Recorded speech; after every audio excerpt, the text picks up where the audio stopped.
Assalamualaikum warahmatullahi wabarakatuh. Pernahkah kita merasakan pergulatan batin saat ingin berbagi? Ada tensi yang ganjil antara dorongan empati dan psikologi kognitif yang membisikkan rasa takut akan kehilangan aset. Terkadang, memberi pun terasa canggung.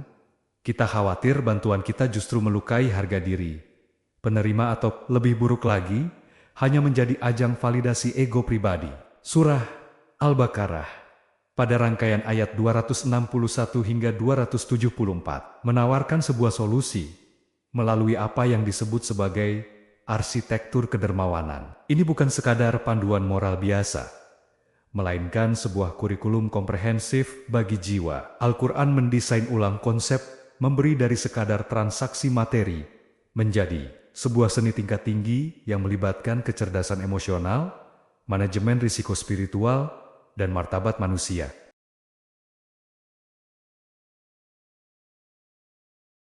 Mari kita mulai membedah ayat 261.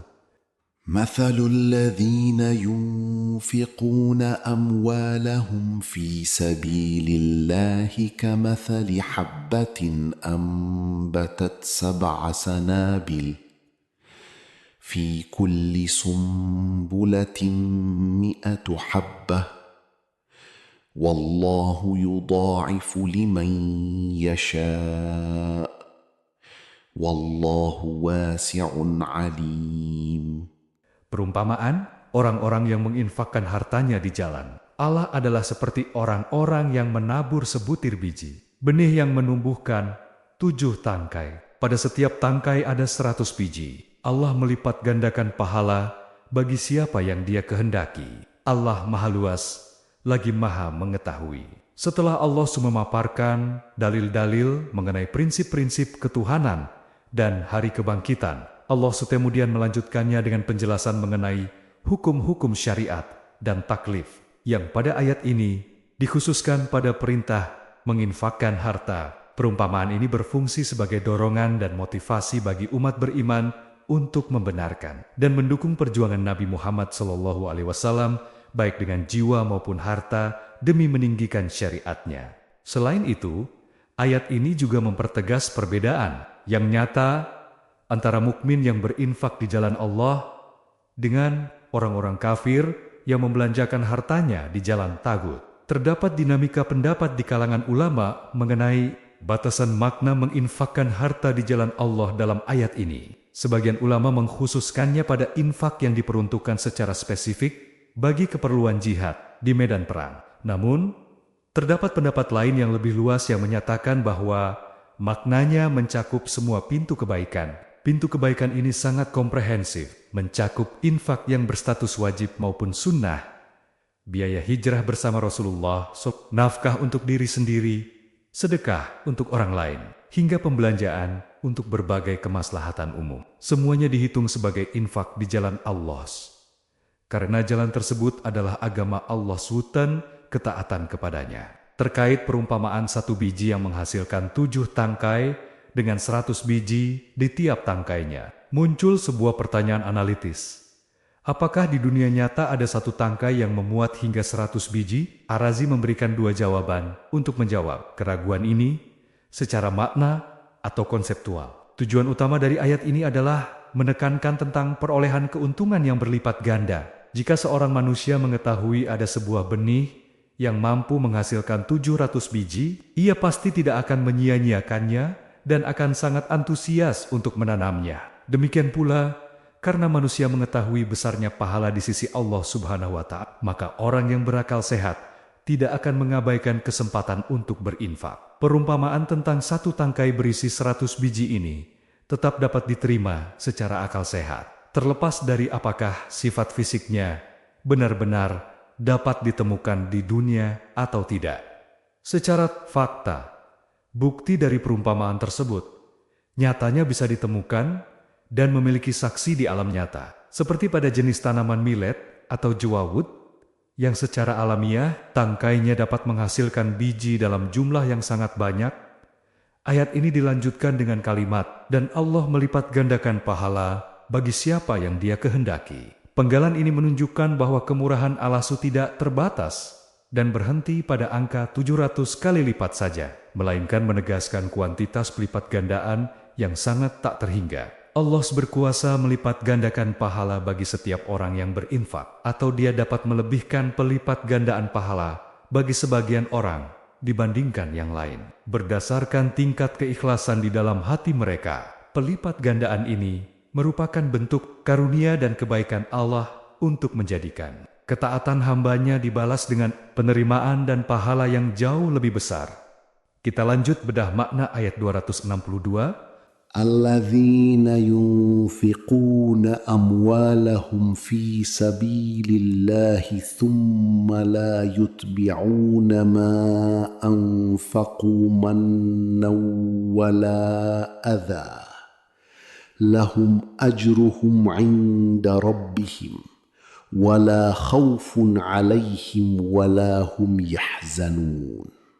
Orang-orang yang menginfakkan harta mereka di jalan Allah, kemudian tidak mengiringi apa yang mereka infakkan itu dengan menobut naibetnia dan menyakiti perasaan penerima. Bagi mereka, pahala di sisi Tuhan mereka. Tidak ada rasa takut pada mereka dan mereka tidak bersedih. Ayat ini turun berkenaan dengan kedermawanan dan keikhlasan dua sahabat besar Nabi Muhammad SAW, yaitu Utsman bin Affan dan Abdurrahman bin Auf, pada saat Rasulullah SAW mempersiapkan pasukan Tabuk yang sedang dalam kondisi kesulitan. Utsman bin Affan menyumbangkan 1000 ekor unta beserta perlengkapannya dan 1000 dinar. Hingga Rasulullah berdoa, "Ya Allah, aku ridha kepada Utsman, maka ridhoilah ia." Sementara itu, Abdurrahman bin Auf menginfakkan separuh dari seluruh harta miliknya, yakni sebanyak 4000 dinar. Ayat ini menegaskan bahwa pahala infak yang besar hanya akan diberikan kepada mereka yang tidak mengiringi pemberiannya dengan dua hal, yaitu alman dan alaza. Melakukan salah satu saja dari kedua hal ini baik mon saja atau adza saja sudah cukup untuk membatalkan pahala infak tersebut. Alman, mengungkit-ungkit atau menyebut-nyebut pemberian. Secara bahasa, ini bermakna menyebut-nyebut nikmat yang diberikan atau perilaku yang mengurangi hak orang lain. Dalam konteks infak, alman adalah sikap menonjolkan diri bahwa ia telah berjasa kepada si penerima. Alaza, menyakiti perasaan. Ini mencakup tindakan atau ucapan yang menyinggung dan menyakiti hati penerima sedekah. Contohnya adalah mengucapkan kata-kata seperti, "Kamu ini selalu saja datang menyusahkanku," atau sikap merendahkan dan menjauhi si penerima sedekah secara sinis. Mengapa mohon dilarang keras? Ar-Razi membedah secara mendalam alasan-alasan psikologis dan spiritual. Mengapa sikap mengungkit-ungkit sedekah sangat dicela oleh Allah Subhanahu wa Ta'ala?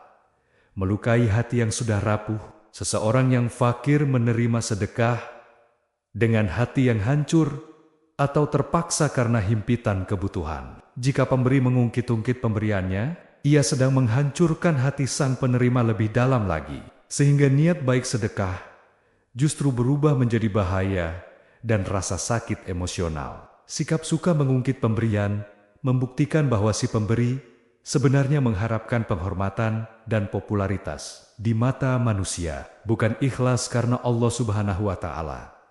Seorang mukmin yang benar harusnya menyadari bahwa harta dan kesempatannya untuk beramal adalah anugerah murni dari Allah Subhanahu wa Ta'ala. Oleh karena itu, ia justru harus merasa takut dan khawatir jika amalnya tidak diterima, bukan malah membanggakannya kepada makhluk. Secara hakikat, yang maha memberi hanyalah Allah Subhanahu wa Ta'ala. Sedangkan manusia hanyalah perantara semata. Jika seseorang merasa berjasa dan mengungkit-ungkit sedekahnya, itu adalah bukti bahwa mata batinnya masih buta. Hatinya masih terpaku pada sebab-sebab lahiriah di dunia, dirinya dan hartanya, dan terhalang dari melihat penyebab utama, yakni Allah Subhanahu wa Ta'ala yang menggerakkan hatinya dan memberinya rezeki tersebut. Berdasarkan ayat ini, para ulama menyimpulkan bahwa sifat mun dan azza dikategorikan ke dalam dosa-dosa besar.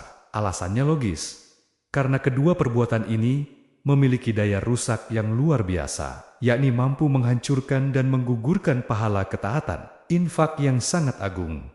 Sebagai penutup, ayat ini memberikan jaminan bagi mereka yang berinfak murni tanpa mon dan aza. Bagi mereka pahala di sisi Tuhan mereka. Tidak ada kekhawatiran terhadap mereka dan tidak pula mereka bersedih hati. Penggalan ini menegaskan bahwa pahala mereka dijamin tidak akan hilang. Kata tidak ada kekhawatiran bermakna bahwa mereka akan dilindungi dari segala ketakutan akan siksaan atau huru-hara di hari kiamat kelak. Sedangkan tidak bersedih hati berarti mereka tidak akan menyesali apapun dari urusan dunia yang telah mereka tinggalkan. Karena Allah membalas kebaikan mereka murni dengan karunia, rahmat, dan jaminan keselamatan yang paripurna. Kita lanjut bedah makna ayat 263. قول معروف ومغفرة خير من صدقة يتبعها أذى والله غني حليم. Perkataan yang baik dan pemberian maaf lebih baik dari sedekah yang diiringi dengan sesuatu yang menyakitkan. Perasaan si penerima, Allah Maha Kaya lagi Maha Penyantun. Ar-Razi membedah makna ayat ini ke dalam etika sosial yang sangat halus, qaulan ma'ruf, perkataan yang baik, bermakna memberikan jawaban yang santun ketika kita tidak bisa memberi. Ini mencakup menolak si peminta dengan cara yang indah, menutupi kebutuhannya dengan tutur kata yang sopan, mendoakannya, atau berjanji dengan baik. Maghfirah, pemberian maaf, terkadang seorang pengemis atau peminta-minta bertindak kasar, mendesak atau melontarkan kata-kata buruk karena desakan kebutuhan. Maghfirah di sini berarti kebesaran hati kita untuk memaafkan kekasaran si miskin tersebut, tidak membalas celaannya, dan menjaga kehormatannya, menutupi keadaannya. Mengapa ini lebih baik? Menolak dengan santun dan memaafkan tidak memberikan kebahagiaan material, tetapi ia menjaga keselamatan emosional si peminta. Sebaliknya, sedekah yang diikuti dengan menyakiti mungkin memberi manfaat materi sesaat, tetapi menghancurkan harga diri dan hati penerima. Ar-Razi menegaskan bahwa mencegah kerusakan, menyakiti hati lebih diutamakan daripada mengambil manfaat. Memberi harta tapi menghina, ayat ini ditutup dengan Wallahu ganiyun halim, dan Allah Maha Kaya lagi Maha Penyantun. Allah Maha Kaya sehingga Dia tidak membutuhkan sedekah dari hambanya yang pamer atau suka menyakiti, dan Dia Maha Penyantun karena tidak serta-merta langsung mengazab orang yang mengungkit-ungkit sedekahnya. Kita lanjut bedah makna ayat 264. يا أيها الذين آمنوا لا تبطلوا صدقاتكم بالمن والأذى كالذي ينفق ماله رئاء الناس ولا يؤمن بالله واليوم الآخر فمثله كمثل صفوان عليه تراب فأصابه وابل فتركه صلدا لا يقدرون على شيء مما كسبوا والله لا يهدي القوم الكافرين. Wahai orang-orang yang beriman, jangan membatalkan pahala sedekahmu dengan menyebut-nyebutnya dan menyakiti perasaan penerima, seperti orang yang menginfakkan hartanya karena ria pamer kepada manusia, sedangkan dia tidak beriman kepada Allah dan hari akhir. Perumpamaannya orang itu seperti batu licin yang di atasnya ada debu, lalu batu itu diguyur hujan lebat sehingga tinggallah batu itu licin kembali. Mereka tidak menguasai sesuatu pun dari apa yang mereka usahakan. Allah tidak memberi petunjuk kepada kaum kafir. Ayat 264 ini kembali mempertegas larangan keras membatalkan sedekah dengan mon dan aza. Allah mengumpamakan orang yang melakukan hal tersebut seperti orang yang berinfak karena ria, pamer kepada manusia, dan tidak sungguh-sungguh beriman kepada hari akhir. Untuk memperjelas kehampaan amal ini, Allah memberikan sebuah perumpamaan fisik yang luar biasa cemerlang. Batu licin, Safwan, melambangkan hati orang munafik, orang yang ria, atau orang yang suka menyakiti penerima sedekah, hatinya keras dan tidak bisa menumbuhkan kebaikan yang sejati.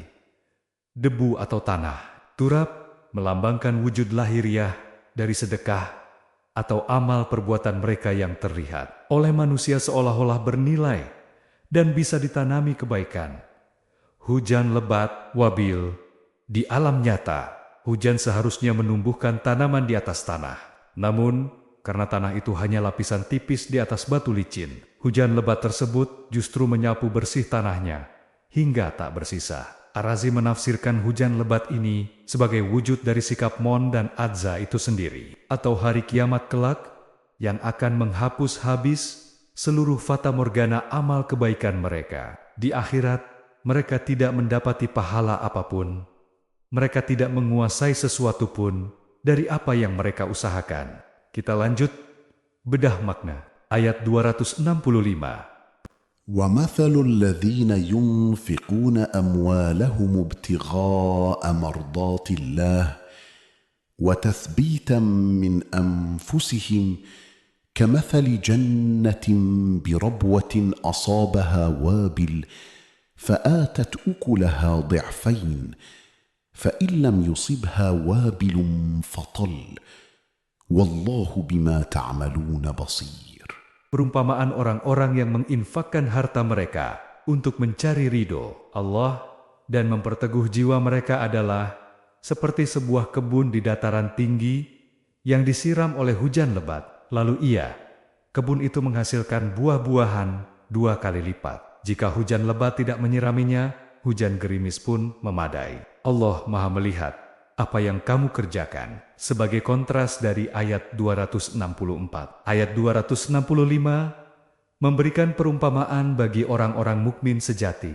Motivasi mereka dalam berinfak ada 2. Mencari ridha Allah semata dan memperteguh jiwa mereka. Memperteguh jiwa di sini berarti mereka mendisiplinkan diri untuk taat secara konsisten dan meyakinkan hati mereka akan janji pahala dari Allah Subhanahu wa Ta'ala, sehingga sedekah itu keluar dari hati yang tenang, bukan hati yang ragu atau penuh pamrih kepada manusia. Perumpamaan bagi mereka adalah kebun di dataran tinggi. Tanah di dataran tinggi melambangkan niat ikhlas seorang mukmin. Secara alamiah, kebun di dataran tinggi adalah kebun yang terbaik. Udaranya segar, buahnya lebih besar dan manis, terlindung dari banjir bandang yang merusak, dan akarnya menancap kuat, hujan lebat dan buah 2 kali lipat. Jika niat ikhlas ini disiram dengan amal sedekah yang besar, maka Allah akan melipat gandakan pahalanya secara luar biasa, berlipat-lipat melampaui kebiasaan. Hujan rintik-rintik. Jika mukmin tersebut tidak mampu bersedekah dalam jumlah besar dan hanya mampu bersedekah sedikit, dianalogikan dengan embun atau hujan rintik-rintik. Keikhlasannya tetap membuat amal yang kecil itu berbuah dan bernilai besar di sisi Allah Subhanahu wa Ta'ala, karena tanahnya sudah subur. Curahan air sedikit pun cukup untuk menghidupkannya. Ayat ini ditutup dengan wallahu bima tamaluna basir, dan Allah Maha melihat apa yang kamu kerjakan. Ini adalah jaminan mutlak bahwa Allah Maha mengetahui kedalaman niat, kualitas keikhlasan, serta membedakan mana hati yang seperti batu licin, ria, dan menyakiti, dan mana hati yang seperti tanah subur di dataran tinggi, tulus karena Allah. Kita lanjut bedah makna ayat 266. أيود أحدكم أن تكون له جنة من نخيل وأعناب تجري من تحتها الأنهار له فيها من كل الثمرات وأصابه الكبر وله ذرية ضعفاء فأصابها إعصار فيه نار فاحترقت كذلك يبين الله لكم الآيات la'allakum tatafakkarun. Apakah ada salah seorang di antaramu yang ingin memiliki kebun kurma dan anggur yang mengalir di bawahnya sungai-sungai? Dia memiliki dalam kebun itu segala macam buah-buahan. Kemudian datanglah masa tua pada orang itu, sedang dia mempunyai keturunan yang masih kecil-kecil. Maka kebun itu ditiup angin keras yang mengandung api. Lalu terbakarlah Demikianlah Allah menerangkan ayat-ayatnya kepadamu agar kamu memikirkannya. Ar-Razi menjelaskan bahwa setiap kata dalam skenario ini disusun untuk memperlihatkan puncak tragedi. Kurma dan anggur disebutkan secara khusus karena keduanya merupakan representasi buah-buahan yang paling mulia, bernilai tinggi, dan melambangkan aset kekayaan yang sangat berharga. Kebun ini dialiri sungai dan memuat segala macam buah-buahan yang menunjukkan kesempurnaan, manfaat mutlak, dan tumpuan utama sang pemilik. Usia tua melambangkan ketidakberdayaan yang tak bisa dipulihkan. Di masa tua, seseorang kehilangan kekuatan jasmani untuk bekerja dan mencari nafkah dari nol. Sementara kebutuhan dasarnya, makanan, pakaian, tempat tinggal justru semakin mendesak.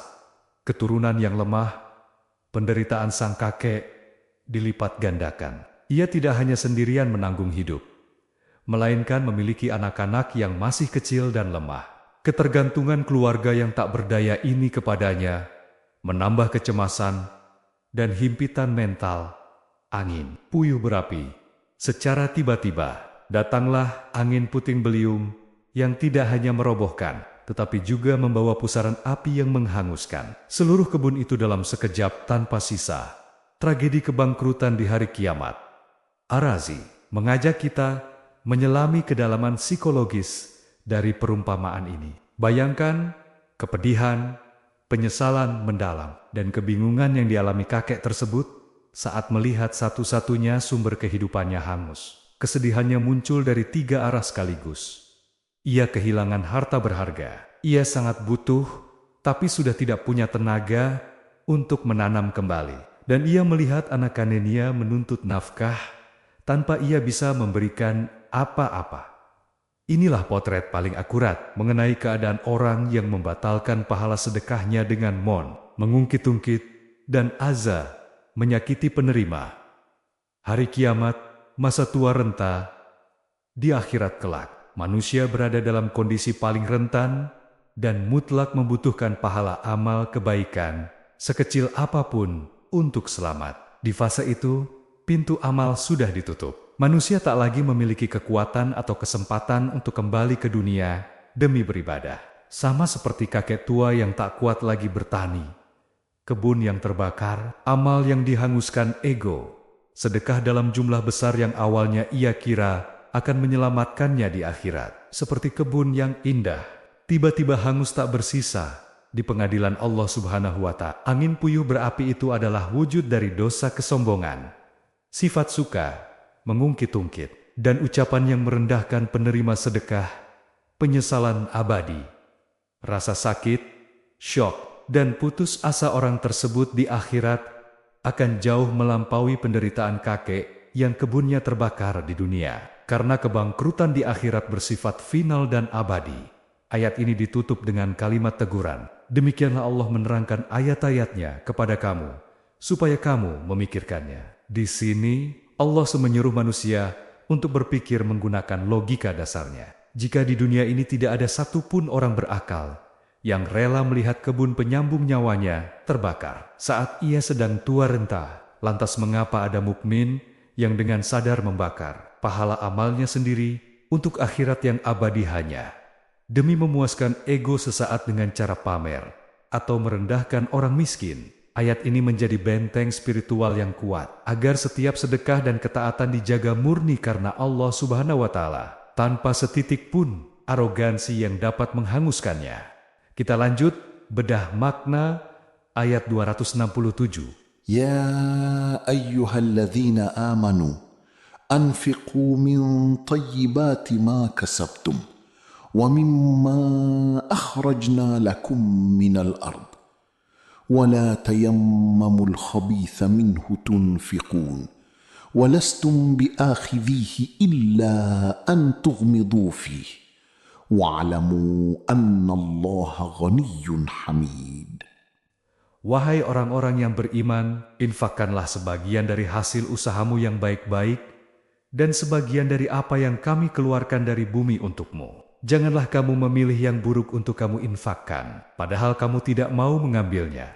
kecuali dengan memicingkan mata enggan terhadapnya. Ketahuilah bahwa Allah Maha Kaya, lagi Maha Terpuji. Ayat ini turun berkenaan dengan kebiasaan buruk sebagian orang pada masa itu dalam bersedekah. Berdasarkan riwayat dari Ali bin Abi Thalib, Jabir dan Ibnu Abbas, dahulu ada sebagian orang yang sengaja membawa kurma dengan kualitas yang paling buruk, hasyaf atau kurma kering yang rusak, untuk disedekahkan. Mereka menggantungkan setandan kurma buruk tersebut di masjid untuk diambil oleh fakir miskin. Rasulullah Shallallahu Alaihi Wasallam yang melihat hal tersebut merasa tidak berkenan dan bersabda, betapa buruknya perbuatan si pemilik kurma tersebut. Peristiwa ini menjadi sebab turunnya teguran Allah sutagar umat. Islam tidak sengaja memilih harta yang buruk untuk diinfakkan. Ayat ini dimulai dengan perintah, infakkanlah sebagian dari hasil usahamu yang baik-baik, dan sebagian dari apa yang kami keluarkan dari bumi untukmu. Ar-Razi menjelaskan bahwa perintah ini sangat komprehensif, mencakup seluruh sumber kekayaan manusia, hasil usaha, merujuk pada segala jenis harta yang diperoleh melalui ikhtiar manusia, seperti keuntungan perdagangan, simpanan emas dan perak, hingga kepemilikan hewan ternak. Hasil bumi merujuk pada kekayaan alam yang dianugerahkan Allah secara langsung, seperti hasil pertanian, perkebunan, buah-buahan, dan barang tambang. Terdapat dua aliran penafsiran di kalangan mufasir mengenai makna yang baik, sayyib, dan yang buruk, khabits. Dalam ayat ini, makna hukum, sebagian ulama berpendapat bahwa tayyib berarti harta yang didapat secara halal, dan khabits berarti harta haram. Makna kualitas ini adalah penafsiran yang dinilai lebih kuat dan logis oleh Ar-Razi. Kata thayyib bermakna harta yang berkualitas tinggi, sedangkan khabits adalah harta yang murahan, cacat, atau berkualitas rendah. Alasan dibalik pemilihan tafsir ini sangat rasional. Berinfak dengan harta haram itu dilarang mutlak tanpa terkecuali.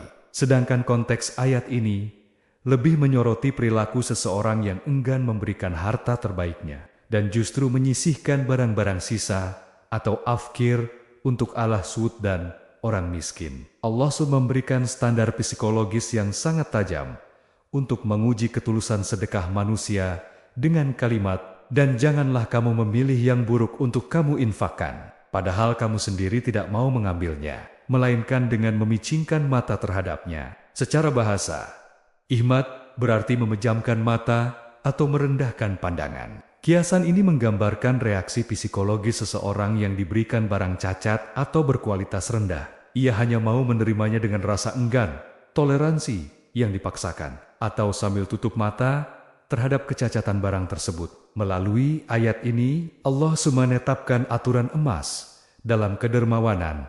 Jangan pernah memberikan sesuatu kepada Allah tahu fakir miskin. Jika kamu sendiri merasa enggan, berat hati, dan tidak sudi menerima barang tersebut, seandainya kamu berada di posisi mereka, ayat ini ditutup dengan penegasan. Dan ketahuilah bahwa Allah Maha Kaya lagi Maha Terpuji. Pemilihan dua asma Allah ini sangat relevan dan mengandung teguran halus. Maha Kaya, Gani. Allah SWT sama sekali tidak butuh pada sedekah manusia, apalagi sedekah berupa barang-barang sisa yang tidak berharga. Manusia sendirilah yang butuh pahala dari sedekah tersebut, sehingga sangat tidak pantas jika mereka memberikan sesuatu yang buruk kepada Zat yang Maha Kaya, Maha Terpuji. Hamid. Allah senantiasa melimpahkan rezeki yang berkualitas tinggi dan nikmat yang sempurna kepada manusia, maka Dia berhak dipuji atas hal tersebut. Di sisi lain, sifat Hamid juga bermakna bahwa Allah menghargai dan memuji hamba-hambanya yang bersedia mengorbankan harta terbaiknya di jalan Allah Subhanahu wa Ta'ala, serta akan memberikan balasan yang jauh lebih baik atas kemurahan hati mereka. Kita lanjut bedah makna ayat 268. وَيَأْمُرُكُمْ بِالْفَحْشَاءِ وَاللَّهُ يَعِدُكُمْ مَغْفِرَةً مِّنْهُ وَفَضْلًا Wallahu wasi'un alim. Setan menjanjikan, menakut-nakuti kamu dengan kemiskinan dan menyuruh kamu berbuat keji, sedangkan Allah menjanjikan kamu ampunan dan karunia-Nya. Allah Maha Luas lagi Maha Mengetahui. Kelanjutan ayatnya berbunyi, dan menyuruh kamu berbuat keji. Umumnya, kata fahsya dipahami sebagai perbuatan zina atau maksiat besar. Namun dalam konteks ayat ini, Ar-Razi memaparkan dua penafsiran khusus. Sifat kikir, pelit, di kalangan orang Arab, kata fahsya lazim digunakan untuk menyebut sifat kikir yang sangat ekstrim. Orang yang pelit sering dijuluki sebagai fahis, orang yang keji. Setan tidak hanya menakut-nakuti dengan kemiskinan, tetapi juga mendorong manusia untuk memeluk sifat bakil dan menahan hartanya erat-erat. Bersedekah dengan barang buruk, menyambung ayat 267, setan berbisik, jangan berinfak dengan harta yang bagus dari milikmu, karena kamu bisa miskin. Jika kamu memang harus berinfak, berikan saja harta yang paling buruk dan sisa-sisa. Inilah bentuk kekejian yang dimaksud, yaitu merendahkan hak Allah dan kaum fakir dengan memberikan barang yang tidak berharga. Sebagai pelawan dari rasa takut yang dihembuskan setan, Allah memberikan janji tandingan yang agung, sedangkan Allah menjanjikan untukmu ampunan darinya dan karunia. Ar-Razi menjelaskan kedalaman dari dua janji Allah ini. Maghfirah, ampunan, bersedekah memiliki kekuatan spiritual untuk menghapus dan menebus dosa-dosa manusia di akhirat kelak. Ampunan ini akan menyelamatkan manusia dari siksaan dan penderitaan di hari kiamat. Fadl, karunia, keutamaan. Jika setan menjanjikan kekurangan, Allah justru menjanjikan kelimpahan.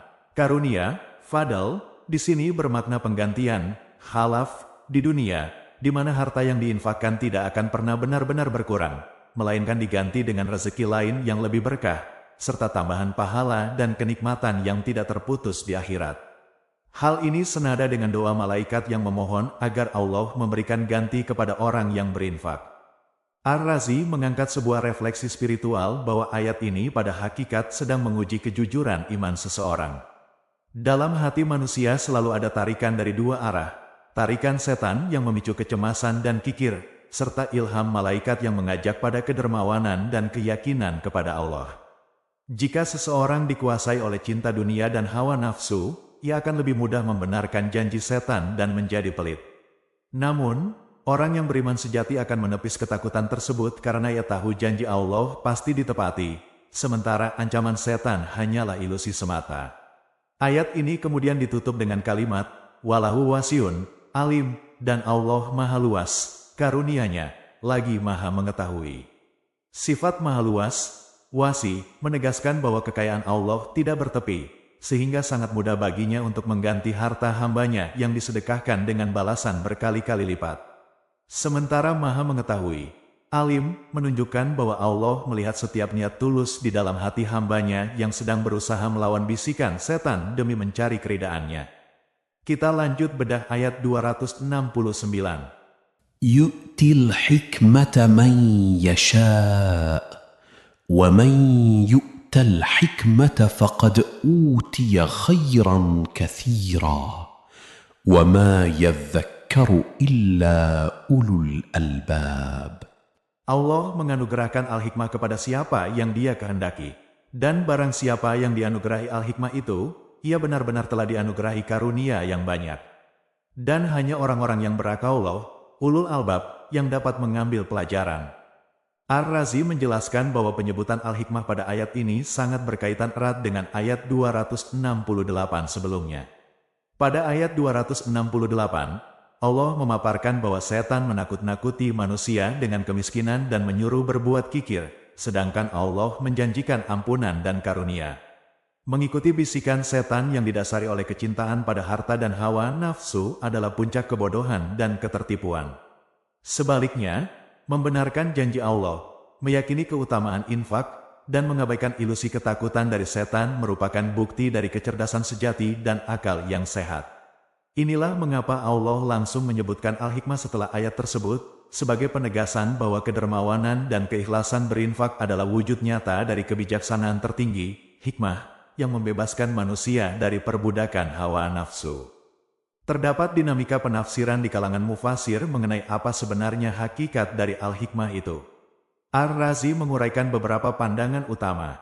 Menurut Ibnu Abbas, hikmah adalah kemampuan untuk menafsirkan dan memahami Al-Quran dengan benar, membedakan mana ayat yang nasik, menghapus, dan mansuk, dihapus, mana yang muhkam, jelas, dan mutasyabih, samar, serta memahami perintah dan larangannya. Sebagian ulama mengartikannya secara umum sebagai kedalaman ilmu dan pemahaman agama. Dalam beberapa konteks Al-Quran, seperti kisah keluarga Ibrahim atau Luqman, hikmah merujuk pada status kenabian. Hikmah adalah kemampuan untuk selalu tepat dan benar, baik dalam pola pikir, ucapan, maupun tindakan. Ar-Razi kemudian menyintesiskan pendapat-pendapat ini ke dalam sebuah kesimpulan yang komprehensif. Hikmah adalah kesempurnaan jiwa manusia yang dicapai melalui perpaduan antara ilmu pengetahuan teoritis yang murni dan amal perbuatan yang saleh. Memiliki ilmu saja tanpa amal, atau beramal tanpa ilmu, belum bisa disebut sebagai hikmah yang sempurna. Salah satu poin tafsir paling brilian dari Ar-Razi pada ayat ini adalah ketika beliau menyoroti redaksi, Fatsat utia khairan kasiran, maka sungguh ia telah dianugerahi kebaikan yang sangat banyak. Ar-Razi mengajak kita untuk merenungkan dan membandingkan ayat ini dengan ayat lain di dalam Al-Quran. Saat berbicara tentang seluruh kemewahan dan harta benda dunia beserta isinya, Allah dengan tegas menyebutnya sedikit, seperti dalam firman-Nya, katakanlah, wahai Muhammad, kesenangan di dunia ini hanya sedikit. Surah An-Nisa ayat 77. Namun, ketika berbicara tentang hikmah, ilmu dan amal, Allah menyebutnya kebaikan yang sangat banyak, khairan kasiran. Mengapa demikian? Ar-Razi menjelaskan alasannya dengan sangat logis. Kekayaan dunia bagaimanapun banyaknya adalah sesuatu yang terbatas, sementara ilmu dan pengetahuan tentang Allah adalah sesuatu yang tidak terbatas. Kenikmatan duniawi pasti akan berakhir dan lenyap, setidaknya saat manusia mati, sedangkan kebahagiaan yang dihasilkan dari hikmah, ilmu, dan kesucian jiwa akan kekal abadi melampaui kematian. Oleh karena itu, mengorbankan harta dunia, yang nilainya sedikit dan fana, di jalan Allah untuk meraih hikmah dan ridanya, yang nilainya sangat banyak dan abadi, adalah sebuah transaksi spiritual yang luar biasa menguntungkan. Ayat ini ditutup dengan kalimat, dan tidak ada yang dapat mengambil pelajaran kecuali ulul albab, orang-orang yang memiliki akal, pikiran yang murni. Istilah al-lub, bentuk tunggal dari al-albab, bermakna inti atau saripati sesuatu. Ar-Razi menjelaskan bahwa kebenaran-kebenaran agung tentang janji Allah, keutamaan sedekah, dan hakikat hikmah ini tidak akan bisa dipahami oleh sembarang orang. Hanya ulul albab, yaitu akal yang telah murni dan terbebas dari polusi hawa nafsu, ilusi kemewahan dunia, dan bisikan setan, yang mampu menembus kulit luar kehidupan dan melihat kebenaran hakiki. Orang yang akalnya masih tertawan oleh syahwat dan cinta harta, seperti mereka yang termakan ancaman kemiskinan dari setan di ayat 268, tidak akan mampu menyerap cahaya hikmah ini. Kita lanjut bedah makna ayat 270. وَمَا أَنفَقْتُم مِّن نَّفَقَةٍ أَوْ نَذَرْتُم مِّن نَّذْرٍ فَإِنَّ اللَّهَ يَعْلَمُهُ وَمَا لِلظَّالِمِينَ مِنْ أَنصَارٍ. Dan apa saja yang kamu infakkan atau apa saja yang kamu nazarkan, maka sesungguhnya Allah mengetahuinya. Dan bagi orang-orang yang zalim tidak ada seorang penolong pun. Pernyataan bahwa Allah mengetahui bukanlah sekadar penyampaian informasi, melainkan mengandung janji agung bagi orang-orang yang taat, sekaligus ancaman keras bagi para pelaku maksiat. Ar-Razi merincikan 3 dimensi pengetahuan Allah dalam frasa ini. Allah mengetahui secara pasti apakah sebuah infak didasari oleh niat murni dan penghambaan kepadanya, atau justru dicemari oleh riya, ingin dilihat, dan sumah, ingin didengar, dipuji orang. Allah mengetahui bagaimana tata cara amal itu dilakukan, kelayakan harta yang disedekahkan, dan menilai apakah amal tersebut memenuhi syarat untuk diterima. Allah mengetahui takaran persis dari pahala atau siksa yang berhak diterima sang hamba. Sekecil apapun amal kebajikan, sekalipun seberat zarah, atau sekecil apapun niat buruk yang terselip, Allah sama sekali tidak akan mengabaikan takaran balasannya. Ayat ini secara khusus menyandingkan perintah infak dengan ibadah nazar. Secara bahasa, nazar adalah komitmen yang diucapkan seseorang karena rasa takut, kurang beramal, atau harapan, untuk mewajibkan atas dirinya sendiri suatu amal kebaikan, ketaatan, yang asalnya tidak diwajibkan oleh syariat. Ar-Razi membagi nazar ke dalam 2 kategori hukum. Nazar ketaatan, jika seseorang bernazar mutlak untuk sebuah ketaatan kepada Allah, maka ia wajib menunaikannya, memenuhi janjinya. Nazar maksiat, jika seseorang bernazar untuk melakukan keburukan atau kemaksiatan, maka nazar tersebut batal dan tidak boleh dilaksanakan. Hal ini didasarkan pada sabda Nabi Muhammad SAW, barang siapa bernazar untuk menaati Allah, maka taatilah dia, dan barang siapa bernazar untuk bermaksiat kepadanya, maka janganlah bermaksiat kepadanya. Nazar maksiat disamakan statusnya dengan sumpah yang tidak mengikat, sehingga apabila tidak dipenuhi, karena dilarang, ia wajib membayar denda sumpah, kafarah yamin. Ayat ini ditutup dengan penegasan, dan bagi orang-orang yang zalim tidak ada seorang penolong pun. Ar-Razi menjelaskan bahwa kezaliman dalam konteks ayat-ayat infak ini mencakup beberapa golongan yang melakukan dosa berat. Orang yang membelanjakan hartanya untuk jalan maksiat dan dosa. Orang yang sengaja merusak amal infaknya dengan sifat riya dan sumah atau menyakiti penerimanya. Orang yang berbuat zalim dengan menahan hartanya dan enggan membayarkan zakat yang diwajibkan kepadanya. Kita lanjut bedah makna ayat 271. إن تبدوا الصدقات فنعما هي وإن تخفوها وتؤتوها الفقراء فهو خير لكم ويكفر عنكم من سيئاتكم والله بما تعملون خبير. Jika kamu menampakkan sedekah-sedekahmu, maka itu adalah baik sekali. Dan jika kamu menyembunyikannya dan kamu berikan kepada orang-orang fakir, maka menyembunyikan itu lebih baik bagimu. Dan Allah akan menghapuskan dari kamu sebagian kesalahan-kesalahanmu, dan Allah mengetahui benar apa yang kamu kerjakan. Ayat ini diawali dengan afirmasi bahwa menampakkan sedekah pada dasarnya adalah perbuatan yang baik sekali. Melakukan sedekah secara terbuka tidak serta-merta merusaknya, selama niatnya benar.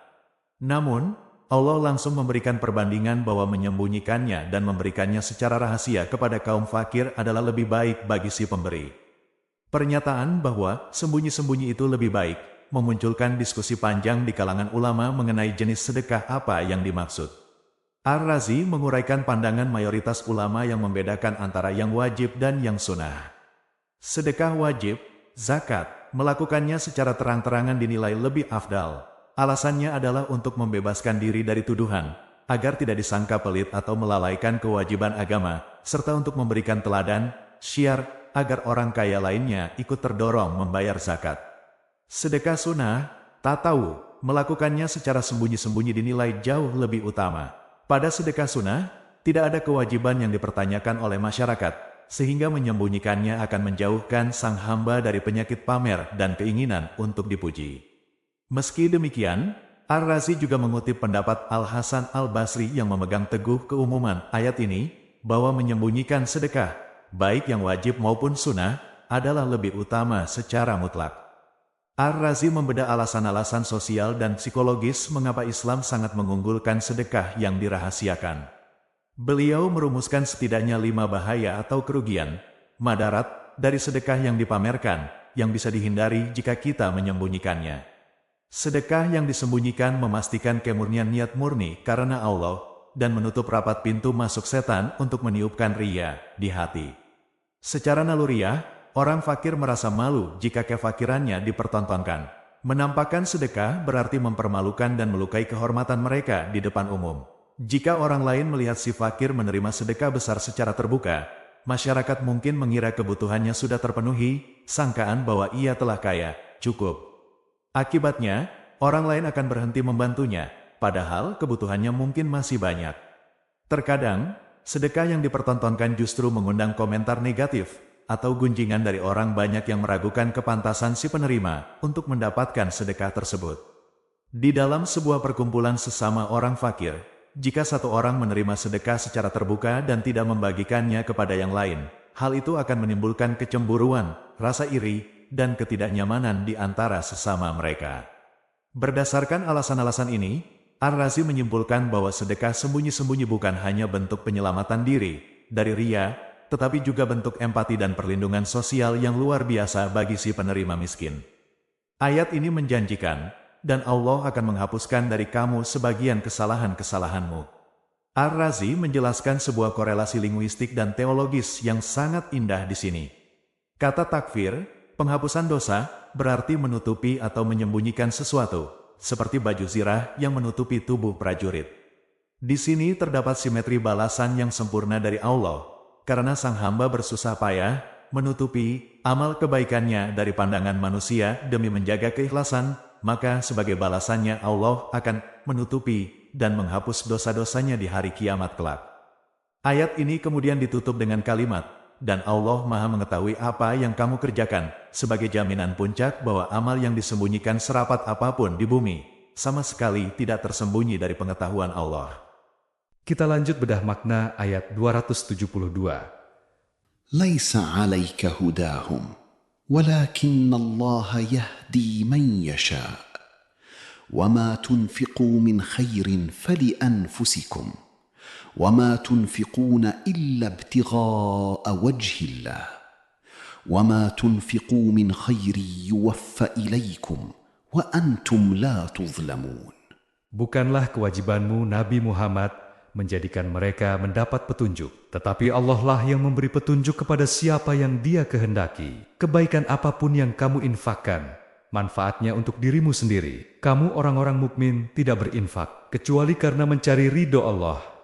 Kebaikan apapun yang kamu infakkan, niscaya kamu akan diberi pahala secara penuh dan kamu tidak akan dizalimi. Ayat ini turun berkenaan dengan kegelisahan dan keengganan para sahabat untuk memberikan bantuan materi, sedekah kepada kerabat mereka yang masih musyrik atau berbeda agama. Ar-Razi mengutip beberapa riwayat terkait hal ini. Kisah Asma binti Abu Bakar yang didatangi oleh kerabatnya yang masih musyrik untuk meminta bantuan. Asma ragu dan menolak memberikannya sebelum meminta fatwa kepada Rasulullah.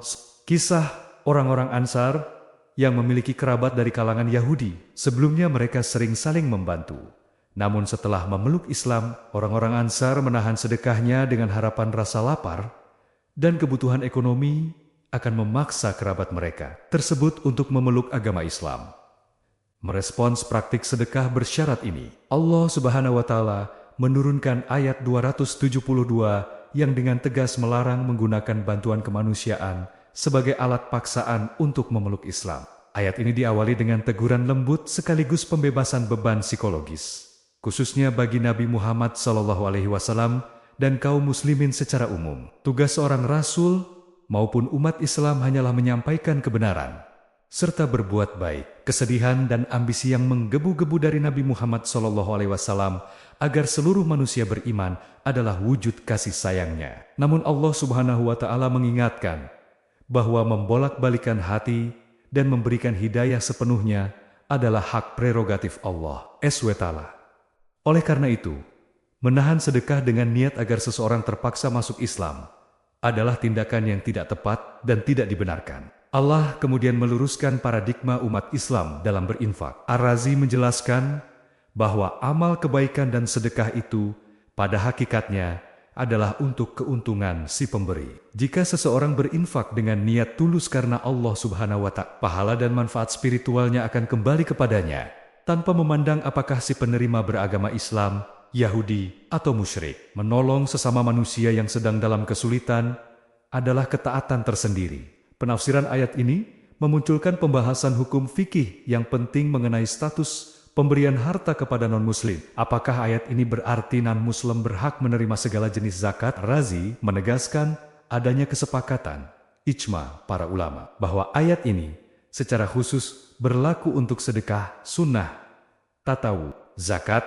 wajib. Zakat fitrah maupun zakat mal adalah institusi keuangan yang secara spesifik diwajibkan atas umat Islam dan disalurkan kembali kepada fakir miskin dari kalangan umat Islam, kecuali asnaf mu'alaf. Dalam kondisi tertentu, zakat wajib tidak boleh diberikan kepada kafir, diazimi, non-muslim yang hidup damai. Sedekah sunnah atau kemanusiaan, sedekah yang bersifat anjuran, hadiah, atau bantuan kemanusiaan sangat dianjurkan dan diperbolehkan diberikan kepada non-muslim. Kebaikan sosial tidak mengenal batas agama, sebagaimana diperbolehkannya seorang muslim membantu tetangga atau kerabatnya yang beda keyakinan. Ayat ini ditutup dengan jaminan absolut. Allah Subhanahu wa Ta'ala meyakinkan kaum mukminin bahwa sedekah yang mereka berikan kepada non-muslim yang membutuhkan tidak akan pernah mengurangi nilai pahala mereka di sisi Allah Subhanahu wa Ta'ala. Setiap kebaikan akan ditimbang dan dibalas secara sempurna di akhirat, membuktikan kemurahan Allah Subhanahu wa Ta'ala yang tiada batas bagi hamba-hambanya yang ikhlas. Kita lanjut bedah makna ayat 273. للفقراء الذين أحصروا في سبيل الله لا يستطيعون ضربا في الأرض يحسبهم الجاهل أغنياء من التعفف تعرفهم بسيماهم لا يسألون الناس إلحافا وما تنفقوا من خير فإن الله به عليم. Apapun yang kamu infakkan diperuntukkan bagi orang-orang fakir yang terhalang usahanya karena jihad di jalan Allah dan mereka tidak dapat berusaha di bumi. Orang yang tidak mengetahuinya mengira bahwa mereka adalah orang-orang kaya karena mereka memelihara diri dari mengemis. Engkau Nabi Muhammad mengenal mereka dari siri-serinya karena mereka tidak meminta secara paksa kepada orang lain. Kebaikan apapun yang kamu infakkan, sesungguhnya Allah Maha Tahu tentang itu. Ayat ini diturunkan untuk memuliakan Ashab as-Suffah, yaitu para sahabat miskin yang tinggal di beranda Masjid Nabawi. Mereka berjumlah sekitar 400 orang dari kalangan muhajirin yang meninggalkan segala harta dan keluarganya di Makkah demi agama Allah Subhanahu wa Ta'ala, sehingga mereka tidak memiliki tempat tinggal maupun kekayaan di Madinah. Keseharian mereka sepenuhnya dihabiskan di dalam masjid untuk mempelajari Al-Quran, berpuasa di siang hari, beribadah di malam hari, dan selalu siap sedia kapanpun Rasulullah SAW memanggil mereka untuk berjihad. Karena kemuliaan mereka inilah Allah Subhanahu wa Ta'ala memerintahkan umat Islam untuk menjadikan mereka sasaran utama sedekah. Allah Subhanahu wa Ta'ala memuji dan mendeskripsikan kelompok mulia ini melalui 5 sifat utama yang tertuang di dalam ayat. Sifat pertama, mereka mengekang dan menahan diri mereka semata-mata untuk berjihad dan taat kepada Allah Subhanahu wa Ta'ala. Terdapat beberapa penafsiran mengenai tertahan ini. Ada yang memaknai mereka tertahan oleh musuh sehingga tidak bisa keluar berniaga. Namun Ar-Razi lebih menitik beratkan pada makna bahwa kesibukan mereka dalam ketaatan dan ibadah kepada Allah Subhanahu wa Ta'ala telah menahan mereka dari kesempatan untuk sibuk mencari harta duniawi. Sifat kedua, karena waktu dan tenaga mereka telah sepenuhnya didedikasikan untuk membela Islam atau jihad dan menuntut ilmu. Mereka kehilangan kapasitas dan kesempatan untuk bepergian keluar daerah guna berdagang atau mencari penghidupan sebagaimana orang-orang pada umumnya. Sifat ketiga, menjaga kehormatan diri hingga disangka kaya. Kata jahil di sini bukan berarti bodoh secara akal, melainkan orang yang tidak mengetahui kondisi asli mereka karena rasa malu yang tinggi kepada Allah Subhanahu wa Ta'ala dan sifat ta'afuf, menahan diri dari kehinaan meminta-minta. Mereka menyembunyikan kemiskinannya dengan sangat rapi. Akibatnya, orang awam yang melihat sikap santun dan diamnya mereka akan menyangka bahwa mereka adalah orang-orang kaya yang hidupnya berkecukupan. Sifat keempat dapat dikenali dari ciri-cirinya, sekalipun mereka mati-matian menutupi kemiskinannya. Orang yang memiliki kepekaan batin dapat mengenali kondisi mereka lewat tanda-tanda di fisik mereka. Para ulama menafsirkan tanda ini sebagai kehusyukan dan ketawadukan yang memancar dari diri mereka, pakaian mereka yang lusuh, wajah mereka yang pucat dan tubuh yang kurus akibat menahan lapar, atau tanda bekas sujud di wajah mereka karena ibadah malam yang panjang. Sifat kelima, tidak meminta-minta secara memaksa. Kata ilhaf bermakna meminta-minta dengan cara memaksa, mendesak, mengejar, atau menempel terus-menerus. Setelah merincikan sifat-sifat manusia suci tersebut, ayat ini ditutup dengan kalimat yang melegakan hati para penderma. Dan apa saja harta yang baik yang kamu infakkan, maka sesungguhnya Allah Maha mengetahui. Alim Ar-Razi menjelaskan bahwa penyebutan sifat Allah Maha mengetahui di akhir ayat ini berfungsi sebagai dorongan dan jaminan. Mengeluarkan harta kepada orang miskin yang tidak meminta-minta terkadang luput dari perhatian publik. Namun Allah meyakinkan umat beriman bahwa amal tersembunyi yang disalurkan kepada mereka yang benar-benar menjaga kesucian diri ini tidak akan mungkin luput dari pengetahuan Allah dan balasannya kelak tidak akan dikurangi sedikit pun. Kita lanjut Bedah makna ayat 274. الذين ينفقون أموالهم بالليل والنهار سرا وعلانية فلهم أجرهم عند ربهم ولا خوف عليهم ولا هم يحزنون. Orang-orang yang menginfakkan hartanya di malam dan siang hari, secara sembunyi-sembunyi maupun terang-terangan, maka bagi mereka pahala di sisi Tuhan mereka, tidak ada kekhawatiran terhadap mereka, dan tidak pula mereka bersedih hati. Ar-Razi memaparkan bahwa ayat ini memiliki korelasi yang sangat indah dengan ayat-ayat sebelumnya. Setelah ayat-ayat sebelumnya merincikan kepada siapa sebaiknya sedekah diberikan dan bagaimana cara memberikannya, maka ayat 274 ini hadir untuk mendeskripsikan potret orang yang kedermawanannya paling paripurna. Mereka tidak dibatasi oleh waktu, malam atau siang, dan tidak dibatasi oleh kondisi lingkungan sembunyi-sembunyi atau terang-terangan. Kapanpun ada kesempatan atau ada orang yang membutuhkan, mereka siap mengeluarkan hartanya. Penyebutan keempat kondisi ini, malam, siang, rahasia, terang-terangan, berfungsi sebagai pengukuhan, takhid dari seluruh hukum-hukum infak yang telah disebutkan dalam deretan ayat-ayat sebelumnya. Ayat ini turun untuk merespons dan memuji praktik kedermawanan luar biasa dari para sahabat terkemuka. Terdapat beberapa riwayat yang disebutkan oleh Ar-Razi mengenai sebab turunnya ayat ini. Kisah Ali bin Abi Thalib. Ibnu Abbas menceritakan bahwa Ali bin Abi Thalib pernah hanya memiliki harta sebanyak 4 dirham. Ia kemudian menyedekahkan 1 dirham di malam hari, 1 dirham di siang hari, 1 dirham secara diam-diam, dan 1 dirham secara terang-terangan. Ketika Rasulullah SAW menanyakan apa yang mendorongnya melakukan hal tersebut, Ali menjawab, agar aku berhak mendapatkan janji Tuhanku pahala. Rasulullah SAW kemudian bersabda bahwa ia memang berhak mendapatkannya, dan turunlah ayat ini untuk memujinya. Kisah Abu Bakar As-Siddiq. Riwayat lain dari Ibnu Abbas dan juga Al-Hasan menyebutkan bahwa ayat ini turun berkenaan dengan Abu Bakar As-Siddiq yang menginfakkan hartanya yang sangat banyak, yakni 40.000 dinar dengan pola yang sama. 10.000 di malam hari, 10.000 di siang hari, 10.000 secara diam-diam, dan 10.000 secara terang-terangan. Selain itu, sebagian mufasir juga mengaitkannya dengan orang-orang yang senantiasa menafkahkan hartanya untuk mengurus kuda dan perlengkapan demi bersiap siaga di jalan Allah Subhanahu wa Ta'ala. Jihad setiap saat. Namun, secara hukum tafsir, ayat ini berlaku umum bagi siapa saja yang menjadikan kedermawanan sebagai karakter hidupnya yang tak terputus. Ayat ini sekaligus menutup rangkaian tema infak, diakhiri dengan jaminan keamanan spiritual yang mutlak. Tidak ada kekhawatiran terhadap mereka dan tidak pula mereka bersedih hati. Ar-Razi menegaskan bahwa frasa ini bermakna bahwa para penderma sejati tersebut tidak akan mengalami huru-hara kengerian yang dahsyat al-faza al-akbar pada hari kiamat kelak. Tidak ada kekhawatiran, la khaufun.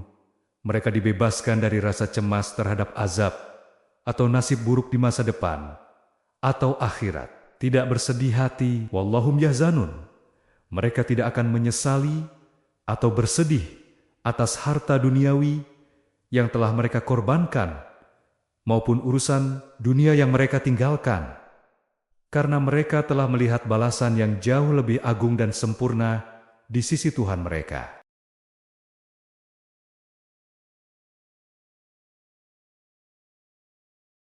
Wawasan pertama, membangun struktur kebun di dataran tinggi. Al-Baqarah membuka pembahasan ini dengan metafora investasi yang sangat provokatif bagi nalar finansial kita. 1 benih yang diinfakkan diibaratkan mampu menumbuhkan 7 tangkai, di mana setiap tangkainya berisi 100 biji. Hasilnya adalah pelipat gandaan hingga 700 kali lipat. Potensi ROI return on investment yang masif ini memiliki kerentanan tinggi terhadap 2 toksin.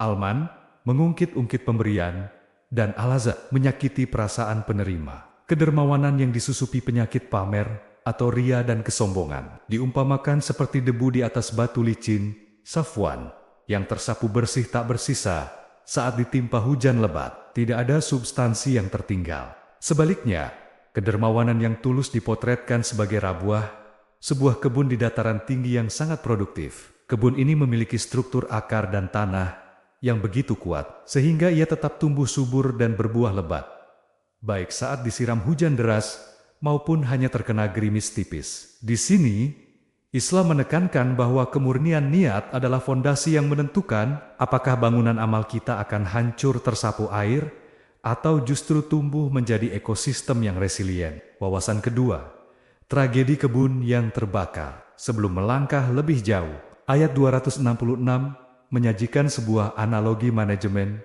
risiko yang sangat menyayat hati.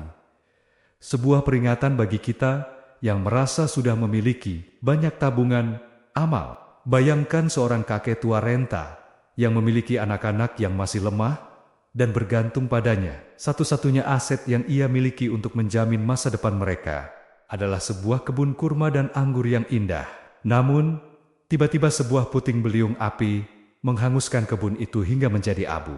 Ini adalah metafora tentang kebangkrutan spiritual. Orang yang merusak sedekahnya dengan kesombongan dan tindakan menyakiti hati, sesungguhnya sedang melakukan spekulasi yang berbahaya. Ia berisiko kehilangan seluruh dana pensiun spiritualnya, justru di saat ia berada dalam kondisi paling rentan dan paling membutuhkan di akhirat kelak. Wawasan ketiga, menjaga sanstisitas martabat manusia. Dalam arsitektur memberi, kualitas material yang diberikan mencerminkan kualitas jiwa pemberinya. Ayat 267 menetapkan standar yang tajam. Kita diperintahkan memberikan hasil usaha yang berkualitas tinggi, bukan barang sisa atau barang cacat yang sudah tidak kita inginkan lagi. Ada sebuah tes empati yang sangat menarik, yaitu tes IMET, memicingkan mata. Prinsip ini menggeser aksi memberi dari sekadar membuang kelebihan menjadi sebuah praktik menjaga kemuliaan sesama. Jika kita merasa terhina saat menerima sesuatu, maka memberikannya kepada orang lain adalah sebuah kegagalan dalam memahami kesucian martabat manusia. Wawasan keempat, melawan ilusi kelangkaan dengan al-hikmah. Secara psikologis, hambatan terbesar untuk berderma adalah ketakutan akan kemiskinan. Ayat 268 membongkar bahwa rasa takut ini seringkali merupakan hasil intervensi mental atau bisikan setan yang menciptakan ilusi kelangkaan agar kita bersikap kikir.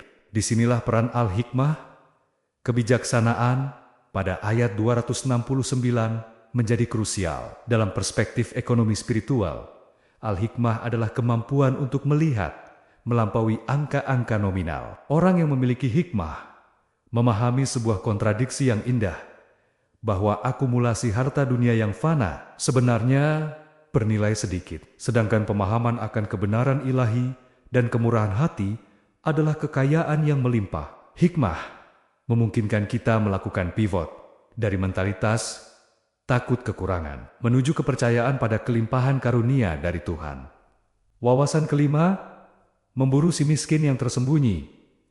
Siapakah target distribusi terbaik dalam arsitektur ini? Ayat 273 mengarahkan kita pada profil yang sangat spesifik, yang memerlukan proaktivitas dan kecerdasan sosial dari si pemberi untuk menemukannya, mendedikasikan diri, mereka yang fokus pada kepentingan publik atau jalan Tuhan, sehingga tidak memiliki waktu untuk mengejar kemewahan materi, menjaga kesucian diri.